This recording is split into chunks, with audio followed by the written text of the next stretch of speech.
Hello বন্ধুরা, কেমন আছো সবাই? ইন্টারন্যাশনাল ক্রিকেটের ইতিহাসে এমন বেশ কিছু প্লেয়ার আছে যাদের নাম পুরো পৃথিবী জুড়ে সারা জীবনের জন্য অমর হয়ে থাকবে। আর সেরকমই একজন ক্রিকেটার হলেন শ্রীলঙ্কার লেজেন্ড মুথাইয়া মুরলীধরন।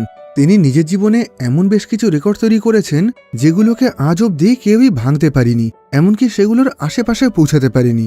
আর আজ আমরা সেই মহান ক্রিকেটারের আসল জীবন কাহিনীটা দেখব।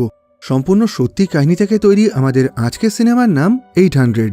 2023 সালে মুক্তি পাওয়া এই সিনেমার IMDb রেটিং 7.1। তো গল্পের শুরুতে আমাদেরকে দেখানো হয় আজ থেকে 400 বছর আগে কিভাবে ইংরেজরা এই ক্রিকেট খেলার আবিষ্কার করেছিল। যদিও প্রথমের দিকে এই খেলার তেমন কোনো বিশেষ নিয়ম ছিল না, কিন্তু আস্তে আস্তে যখন সমস্ত ইংরেজদের মধ্যেই এই খেলাটা খুবই জনপ্রিয় হয়ে উঠতে শুরু করে, তখন সবাই মিলে একসাথে এই খেলার বেশ কিছু নিয়ম তৈরি করে। এই যেমন এক ওভারে টোটাল কটা বল করা যাবে, ক্রিকেট ব্যাটের আকার বা আয়তন কেমন হবে, কিভাবে 4, 6 আর সিঙ্গেল রান নেওয়া যাবে, ইত্যাদি ইত্যাদি।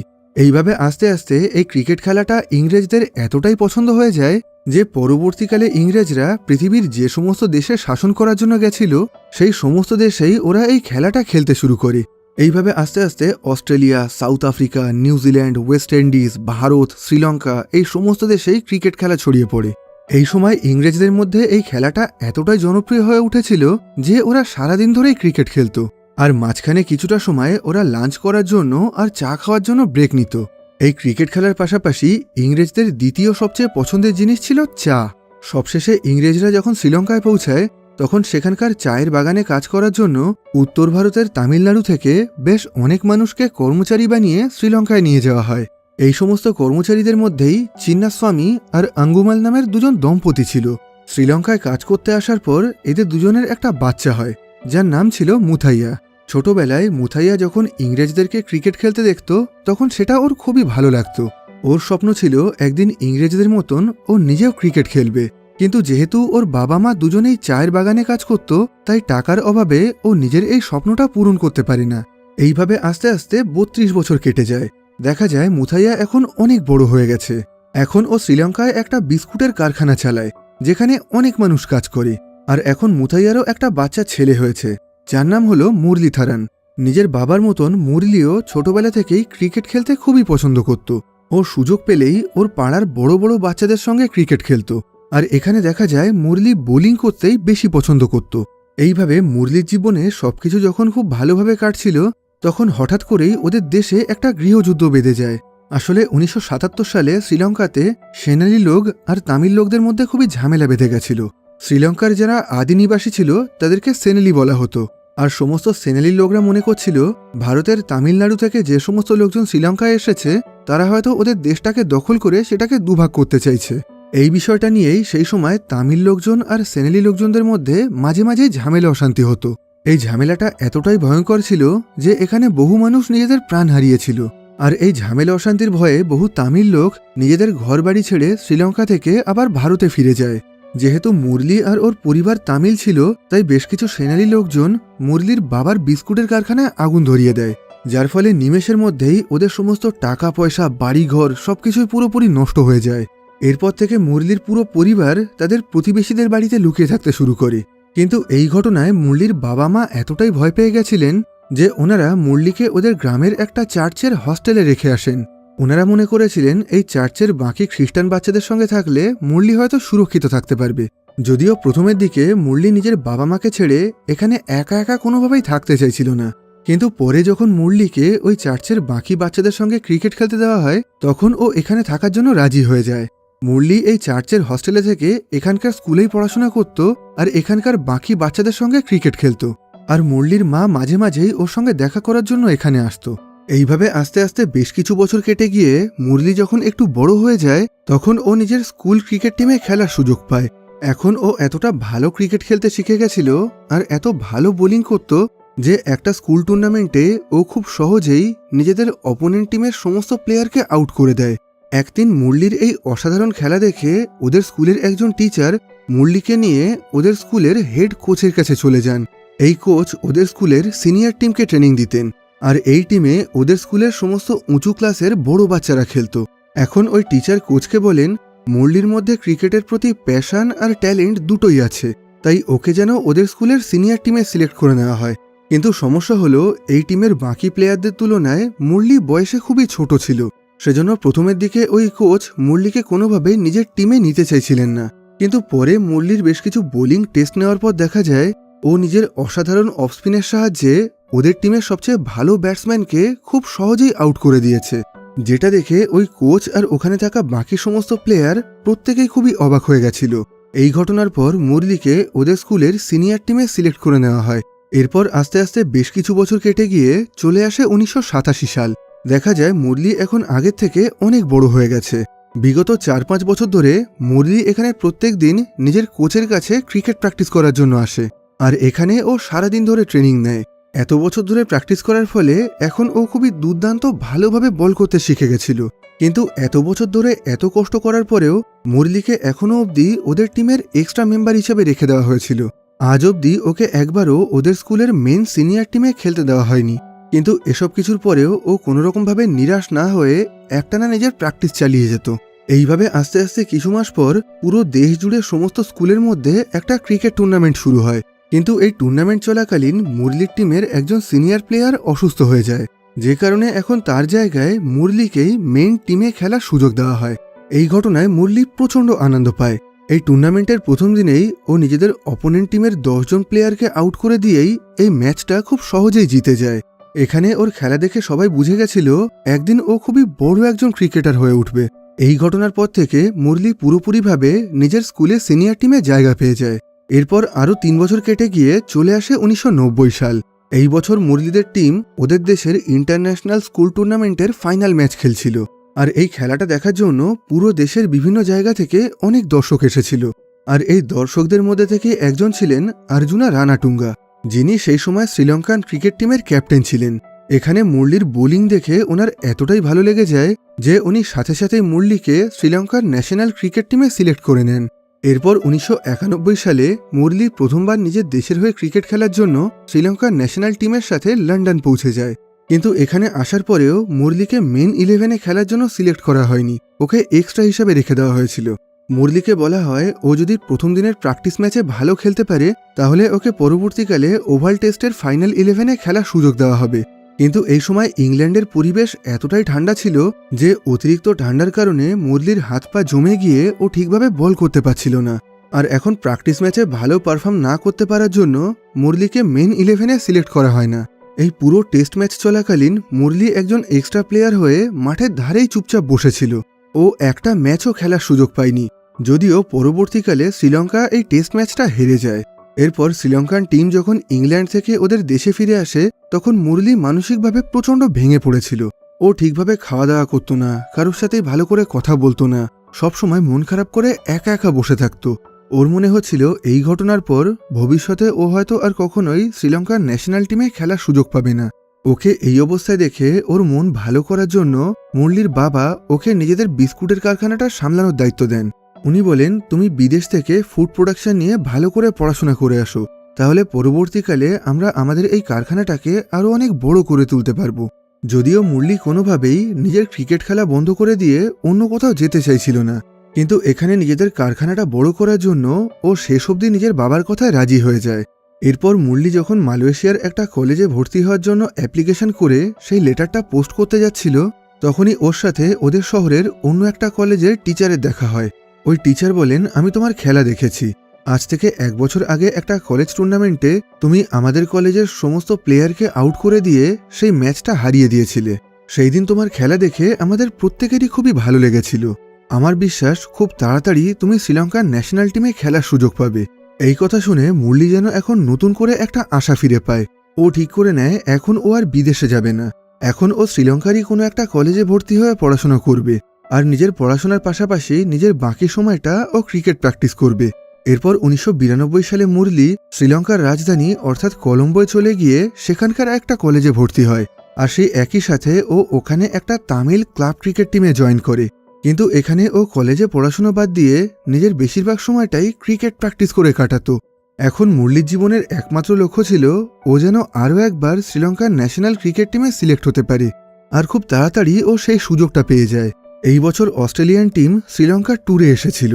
মুরলির কোচ বলেন, অস্ট্রেলিয়ার সাথে ফাইনাল ম্যাচের আগে অনেকগুলো প্র্যাকটিস ম্যাচ খেলা হবে, আর যারা সেই প্র্যাকটিস ম্যাচে ভালো পারফর্ম করতে পারবে তাদের মধ্যে থেকে কিছু প্লেয়ারকে শ্রীলঙ্কার ফাইনাল টিমের জন্য বেছে নেওয়া হবে।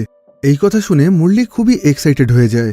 এর কিছুদিন পর অস্ট্রেলিয়ার সাথে ওদের ক্লাব ক্রিকেট টিমের প্রথম প্র্যাকটিস ম্যাচেই মুরলি এত ভালো বল করছিল যে ওর সামনে অস্ট্রেলিয়ার বড় বড় ব্যাটসম্যানরাও বেশিক্ষণ টিকতে পারছিল না। এখানে মুরলির অত সুন্দর স্পিন দেখে অস্ট্রেলিয়ান প্লেয়ার থেকে অস্ট্রেলিয়ান কোচ প্রত্যেকেই খুবই অবাক হয়ে গেছিল। কিন্তু এই প্র্যাকটিস ম্যাচে এত ভালো পারফর্ম করার পরেও মুরলিকে ন্যাশনাল টিমে সিলেক্ট করা হয় না, যে কারণে মুরলি আরও একবার হতাশ হয়ে নিজের বাড়ি ফিরে আসে। এই ঘটনার কিছুদিন পর অস্ট্রেলিয়ার সাথে শ্রীলঙ্কার প্রথম টেস্ট ম্যাচ শুরু হয়। এই ম্যাচের প্রথমের দিকে শ্রীলঙ্কা খুবই ভালো খেললেও ম্যাচের 5 নম্বর অর্থাৎ শেষ দিনে এসে শেন ওয়ার্ন একাই 7টা উইকেট নিয়ে শ্রীলঙ্কান টিমকে হারিয়ে দেয়। এই ঘটনায় শ্রীলঙ্কান ক্যাপ্টেন রানাটুঙ্গা খুবই হতাশ হয়ে গেছিলেন। এখন উনি বুঝতে পারেন শ্রীলঙ্কান ক্রিকেট টিমে একজন ভালো অফ স্পিনারের প্রয়োজন।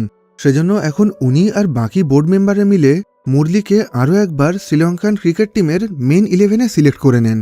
এরপর অস্ট্রেলিয়া শ্রীলঙ্কার দ্বিতীয় টেস্ট ম্যাচে মুরলি প্রথমবারের জন্য নিজের দেশের হয়ে খেলার সুযোগ পায়। আর এই একটা সুযোগ পাওয়ার পরেই ও পুরো পৃথিবীতে ইতিহাস তৈরি করে ফেলে।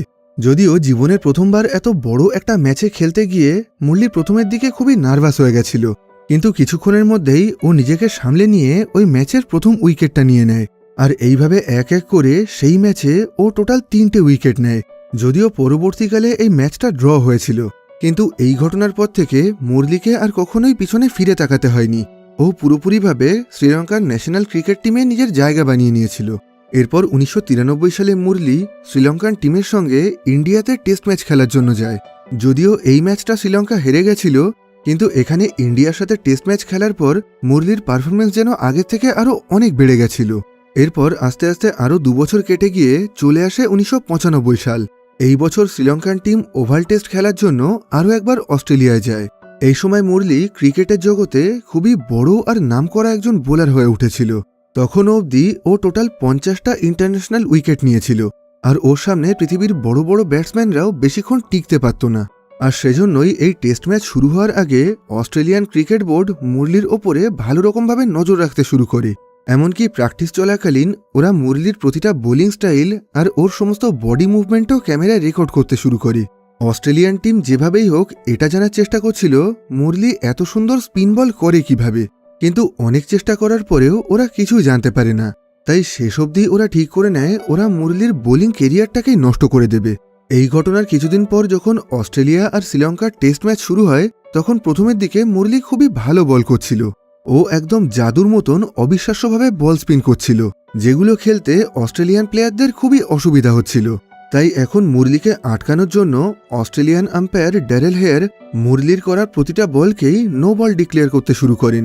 প্রথমের দিকে মুরলি মনে করেছিল ও হয়তো ওভারস্টেপিং করছে, কিন্তু পরে দেখা যায় মুরলি যতবার যেভাবেই বল করুক না কেন ড্যারেল হেয়ার সেই সবগুলোকে নো বল ডিক্লেয়ার করছিলেন।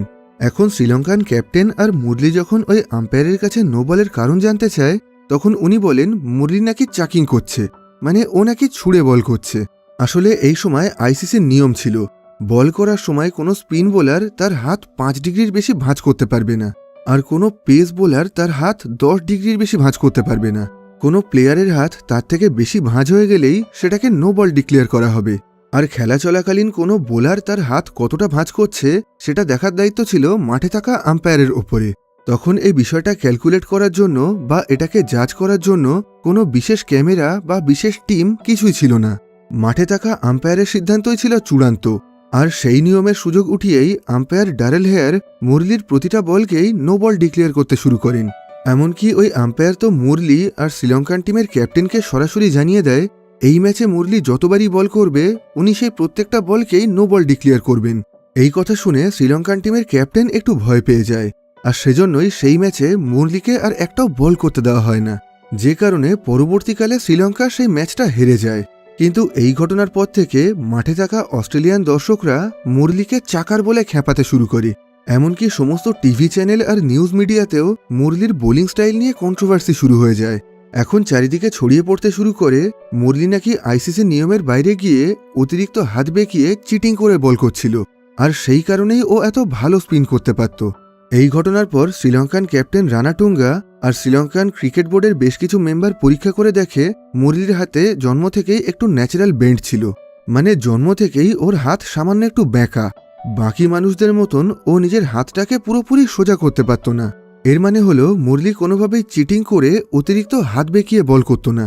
এখন নিজের সত্যতা প্রমাণ করার জন্য মুরলি আইসিসি মানে ইন্টারন্যাশনাল ক্রিকেট কাউন্সিলের কাছে একটা এক্সাম দেয়। সেখানে মুরলির শরীরে বেশ কিছু আধুনিক ডিভাইস লাগিয়ে বল করার সময় ওর সমস্ত বডি মুভমেন্ট ট্র্যাক করা হয়। আর সেখান থেকে জানা যায় বল করার সময় মুরলির হাত 5 ডিগ্রি থেকেও কম বেঁকছে, যার মানে ও আইসিসির কোনো রুলই ব্রেক করছে না। তাই এখন মুরলি খুব সহজেই ওই টেস্টে পাশ করে যায়। আর এখন আইসিসিও ওকে একটা ক্লিন চিট দিয়ে দেয়। কিন্তু এই ঘটনার কিছুদিন পর অর্থাৎ 1996 সালে যখন ওয়ার্ল্ড কাপ শুরু হয়, তখন প্রথমের দিকে শ্রীলঙ্কান ক্রিকেট বোর্ড মুরলিকে নিজেদের টিমে নিতে চাইছিল না। কারণ এই ওয়ার্ল্ড কাপে সেই অস্ট্রেলিয়ান আম্পায়ারও থাকবেন যিনি এর আগে মুরলির সাথে ঝামেলা করেছিলেন। আর এখন শ্রীলঙ্কান ক্রিকেট বোর্ড মনে করছিল ওই আম্পায়ার হয়তো আবারও এই ওয়ার্ল্ড কাপেও ইচ্ছা করে মুরলির সমস্ত বলগুলোকে নো বল ডিক্লেয়ার করবেন, যার ফলে পুরো শ্রীলঙ্কান টিমকে সমস্যায় পড়তে হবে। কিন্তু এখানে সবাই বারণ করা সত্ত্বেও শ্রীলঙ্কান ক্যাপ্টেন রানাটুঙ্গা পুরোপুরিভাবেই মুরলির পাশে ছিলেন। উনি বলেন মুরলি তো কোনো চিটিং করছে না, আর তাছাড়া আইসিসির টেস্টেও ও পাশ করে গেছে, তাই এবারের ওয়ার্ল্ড কাপে মুরলিও শ্রীলঙ্কান টিমের হয়েই খেলবে। এরপর সেই বছরের ওয়ার্ল্ড কাপে অস্ট্রেলিয়া আর শ্রীলঙ্কার মধ্যে ফাইনাল ম্যাচ হয়, যেখানে শ্রীলঙ্কা অস্ট্রেলিয়াকে হারিয়ে সেইবারের ওয়ার্ল্ড কাপটা জিতে যায়। এরপর 1998 সালে ইংল্যান্ডের বিরুদ্ধে টেস্ট ম্যাচে মুরলি আবারও একটা নতুন রেকর্ড তৈরি করে। এখানে ও একটা ম্যাচে মাত্র 65 রানের বিনিময়ে ইংল্যান্ড টিমের টোটাল 9টা উইকেট নিয়েছিল, আর পুরো টেস্ট সিরিজে ও একাই টোটাল 16টা উইকেট নেয়। এই ঘটনার পর পুরো পৃথিবীর ক্রিকেটপ্রেমী মানুষরা মুরলিকে খুবই সম্মান করতে শুরু করে। এখন পুরো পৃথিবী জুড়েই ওর সুনাম অনেক বেড়ে গেছিল। কিন্তু অস্ট্রেলিয়ান ক্রিকেট বোর্ডের এই ব্যাপারটা একদমই পছন্দ হয় না। অস্ট্রেলিয়ান ক্রিকেট বোর্ড শ্রীলঙ্কা আর বিশেষ করে মুরলিকে একদমই পছন্দ করত না। সেজন্য এই ঘটনার কিছুদিন পর অর্থাৎ 1998 সালেই যখন অস্ট্রেলিয়া, ইংল্যান্ড আর শ্রীলঙ্কার মধ্যে ট্রাইনেশন অ্যাডিলেড ওভাল শুরু হয়, তখন অস্ট্রেলিয়ান আম্পায়াররা আরও একবার মুরলিকে আটকানোর চেষ্টা করে। এই টুর্নামেন্টে যখন শ্রীলঙ্কা আর ইংল্যান্ডের মধ্যে খেলা হচ্ছিল, তখন সেই ম্যাচের আম্পায়ারিংয়ের দায়িত্বে ছিলেন ইমারসন নামের আরও একজন অস্ট্রেলিয়ান আম্পায়ার।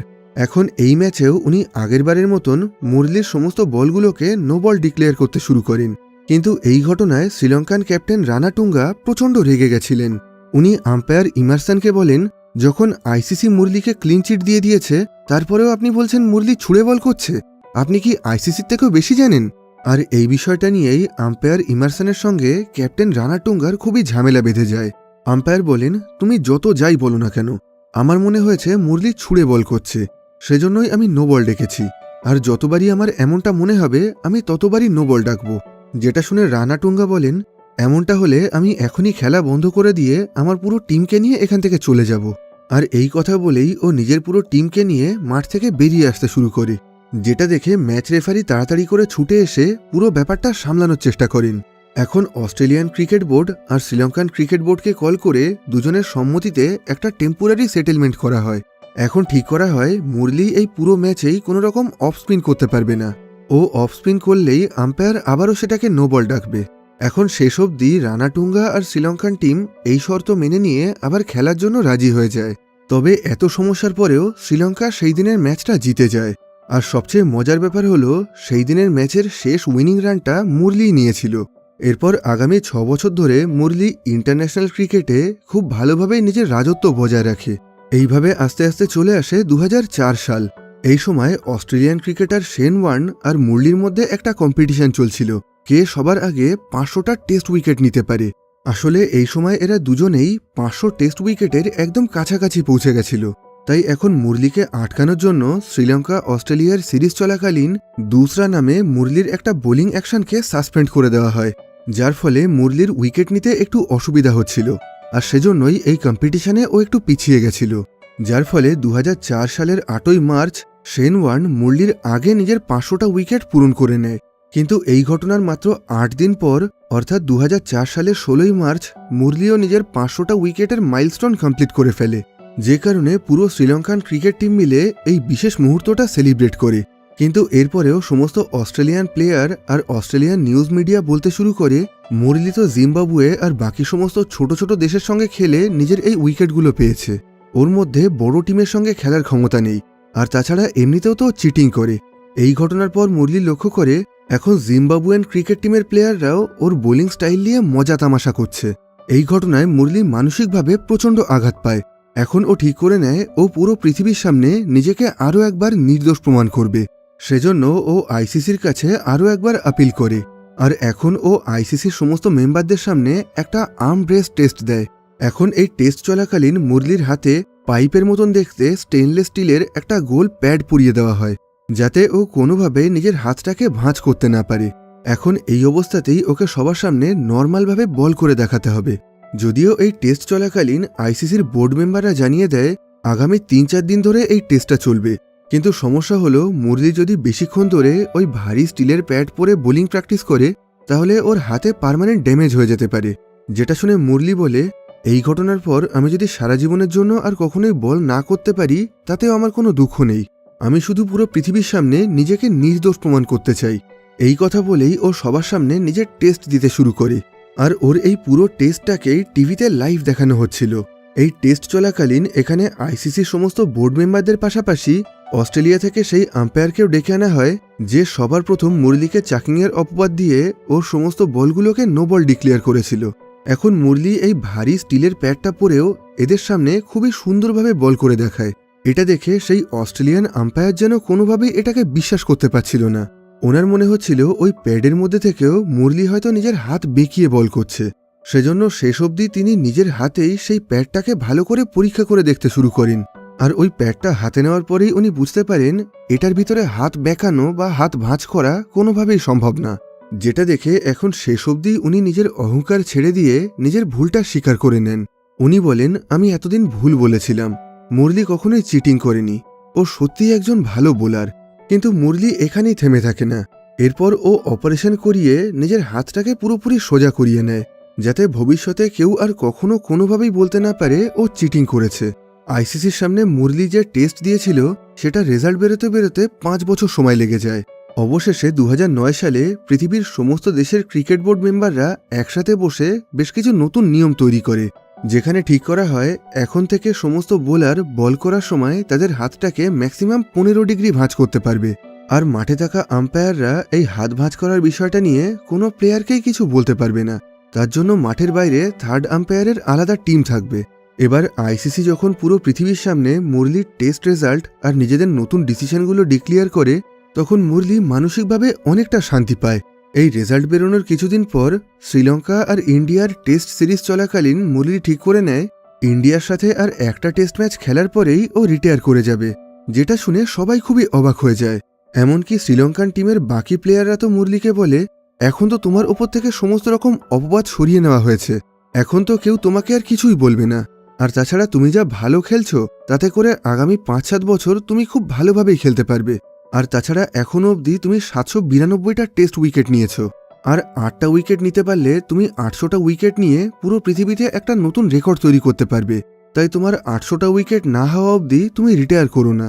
যেটা শুনে মুরলি বলে, এত বছর ধরে নিজেকে নিরীহ প্রমাণ করতে করতে আমি ক্লান্ত হয়ে গেছি। এবার আমি খেলা ছেড়ে দিয়ে নিজের মতন একটু সময় কাটাতে চাই। আর আমি যদি সত্যিই একজন ভালো বোলার হয়ে থাকি তাহলে আমার জীবনের শেষ একটা ম্যাচেই আমি 8টা উইকেট নিয়ে নিজের 800টা উইকেটের মাইলস্টোন পূরণ করতে পারবো।